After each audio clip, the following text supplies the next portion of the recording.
UFC janglarini tomosha qilib daromad topishni xohlaysizmi? Endi bu juda oson. Omad silkasi orqali ro'yxatdan o'ting va promokodga Vodiy so'zini kiriting. Shundan so'ng Telegramdagi menejerga yozing, u sizga hisobingizni real pullarga to'ldirib beradi. Omad silkasi va barcha to'liq ma'lumotlarni Telegramdagi Vodiy MMA kanalimizda yozilgan.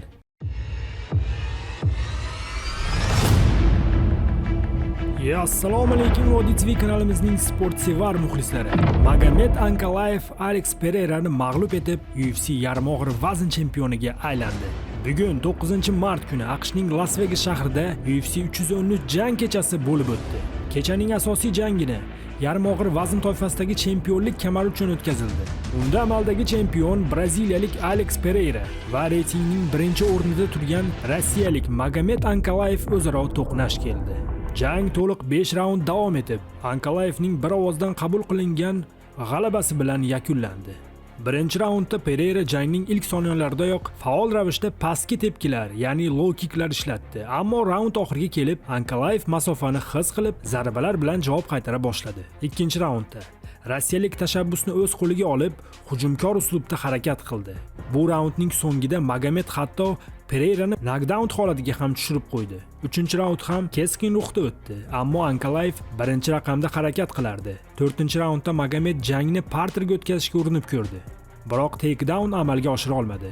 Deyarli butun raund klinchda o'tdi va bu yerda Ankalayev ustunlik qildi. Qarorli 5-raund esa 1 va 5-raundlarga o'xshash bo'ldi, lekin rossiyalik tez-tez parterga o'tishga harakat qildi. Pereira esa bu vaziyatdan yaxshigina chiqib keta oldi.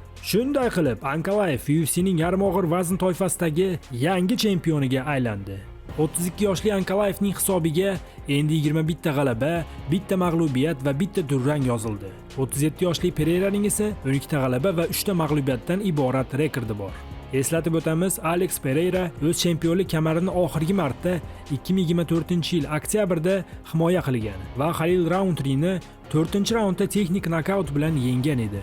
Ankalayev esa shu yilning oktyabrida Alex Rakichga qarshi jang o'tkazib, hakamlarning bir ovozdan chiqargan qarori bilan g'alaba qozongan edi. Magomed Ankalayev yangi chempion. Ha do'stlar, bu jang haqiqatan ham sizni hayajonga soldimi? Magomed Ankalayev o'z orzusini amalga oshirdi va yarim og'ir vaznda UFC'ning yangi chempioniga aylandi.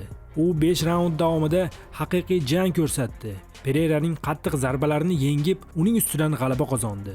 Do'stlar, siz bu jangdan qanday taassurot oldingiz? Bu kurashda qaysi jangchi sizga ko'proq ma'qul tushdi? Ankalayevning g'alabasi haqli bo'ldimi yoki Pereiraga yana bir bor imkoniyat berishlari kerak deb o'ylaysizmi? Eng zo'ri, to'liq jang videosini Telegramdagi Vodiy MMA kanalimizga joyladik. Agar jangni qayta ko'rishni xohlasangiz, hoziroq o'tib tomosha qiling. His-tuyg'ularingizni sharhlarda qoldiring. Bunday jangdan keyin fikr qoldirmaslik mumkin emas.